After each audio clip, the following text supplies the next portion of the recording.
देखो आपण मानी OSSC नहीं आसी एक बड़ वैकेंसी जहाँकि आपण मानी जॉब गुड़िक कौन कौन जॉब अच्छी आम जाना। प्रथमे RI ICDS सुपरवाइजर ARI अमीन एंड SFS जहाँकि ICDS सुपरवाइजर होउची अंगनवाड़ी सुपरवाइजर। ओके देखो ये आपण मैंने यह किए ऑर्गेनाइज करछि ना OSSC यह ऑर्गेनाइज करछि। आपण माने एथिरे अप्लाई केबे करिवे देखंतु ऑनलाइन अप्लाई आपण रजिस्ट्रेशन हबो 30/12/2023 रु 25/1/2024 पर्यंत। ओके एथिरे आपण माने सबमिट करिवार समय रहुछि जाकि 30/12/2023 रु 31/1/2024 पर्यंत। केवल न्यू यूजर माने 25 तारीख पर्यंत रजिस्ट्रेशन करि परिबे एवं अप्लाई सबमिशन रहुछि 31 तारीख पर्यंत। ओके बरं 31 तारीख पर भी आपण माने आ करि परिबे नाही, आपण माने जल्दी जल्दी अप्लाई करि नियंतु। कौन अच्छे अपडेट आम जानिबा वीडियोटी संपूर्ण देखंतु। ये जो 5टी पोस्ट पई आपण मानक पई बाहरिछि वैकेंसी। ओके देखंतु कौन अच्छी अपडेट आम जानिबा। ओके एथिरे देखंतु यह हेउची रेगुलर बेसिस रो जॉब रही। देखंतु फर्स्ट रेवेन्यू इन्स्पेक्टर जा RI रो रोची कौन बेसिक सैलरी रोची 35,400। से भली अंगनवाड़ी सुपरवाइजर फीमेल मानक पई रोची कौन 35,400 दरमा। ओके से भली ARI रो रोची 19,900 दरमा। अमीन मानकर रोची 18,000 टका दरमा बेसिक एवं SFS रे रोची 18,000 टका सैलरी। आपण माने सैलरी जानिले एवं इलिजिबिलिटी क्राइटेरिया कौन अच्छे आम जानिबा। प्रथम एज एंड एजुकेशन क्वालिफिकेशन जानिबा।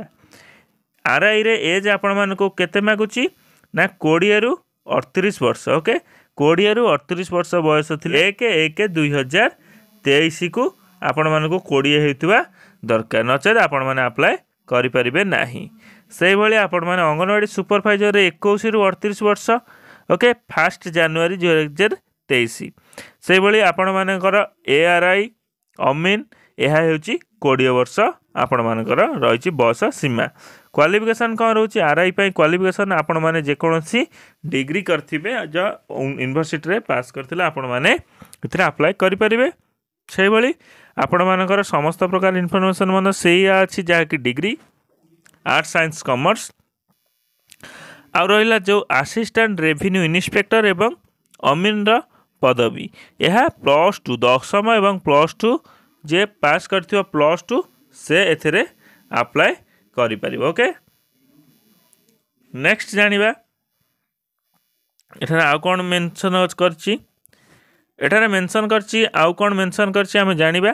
देखंतु SFS रे रहउछि से +2 लेवल जॉब टी रहइबो 21 वर्ष रु 38 वर्ष बयस। नेक्स्ट आपण माने रिलैक्सेशन मध्य रही SC ST पिला 5 वर्ष। नेक्स्ट अदर क्राइटेरिया जहाँकि आपण माने इंडियन सिटीजन हेतिबे।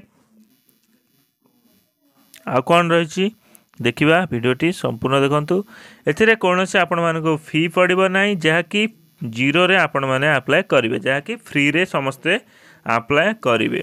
ओके अप्लाई किपरि हबो मु आपण मानको मध्य जणाई देबी एक वीडियो करी।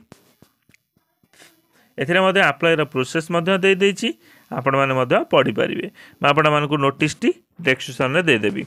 देखंतु एथिरे आपण मानकर एग्जामिनेशन हबार अछि केबे ना मे जून भितर आपण मानकर एग्जामिनेशन हबार अछि एवं एथिरे दुईटी एग्जाम हबो जहाँकि प्रिलिमिनारी एवं मेन दुईटी लेवल जॉब हब सॉरी परीक्षा हबो आपण माने देबे। नेक्स्ट देखंतु प्रथमे एग्जामिनेशन प्रिलिमिनारी एग्जामिनेशन ले कौन अच्छी 100 मार्क परीक्षा हम 1.5 घंटे आपण मैंने परीक्षा देवे। नेक्स्ट से आपण मैंने क्वालिफाई कले 180 मार्क मेन परीक्षा हम जहाँकि 3 घंटे आपण मानकर सिलेबस अच्छी आपण सिलेबस देदेवी एवं स्किल टेस्ट जहाँकि प्रैक्टिकल रहिबो से आपण मानकर 50 मार्क रे घंटे। ओके आपण माने एथिरे पास कले बा क्वालिफाई कले आपण माने जॉब टी पाइपर एथिरे नेगेटिव मार्क रही 0.33 ओके नेक्स्ट आउ कौन अच्छी मेंशन कर जानिबा एथिरे जॉब गुड़िकर केते केते केते जॉब अच्छी कौ कौ पोस्ट वैकेंसी अच्छे आम जानिबा देखंतु प्रथमे आम एठारे कौन अच्छी देखंतु सर्वमोट आरआई रे पोस्ट रही केते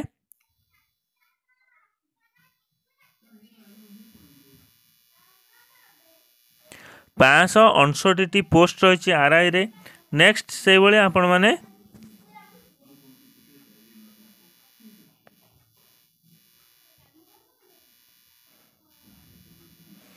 अंगनवाड़ी सुपरभाइजर आपण मान रही केतोटी पोस्ट देखिबा 498 पोस्ट रही नेक्स्ट आपण मान रही कौन ना एआरआई से पोस्ट आपण मान रही 827 पोस्ट से भाई आपण मानकर रही अमीन पोस्ट केतोटी रही अमीन पोस्ट रही 686 एवं आपण मानकर रही एसएफएस रे रही आपण मानकर पोस्ट केते 325 पोस्ट आपण माने ये सब पोस्ट गुड़िक आपण मानकर रही आपण माने परीक्षा दे आपण माने जॉब गुड़िकर उत्तीर्ण हो पारे जहाँकि 2टी परीक्षा हेब वीडियोटी जदि संपूर्ण देखते जदि भल लगे तो लाइक शेयर सब्सक्राइब करेंगे और सांग मान शेयर करूँ धन्यवाद जय जगन्नाथ।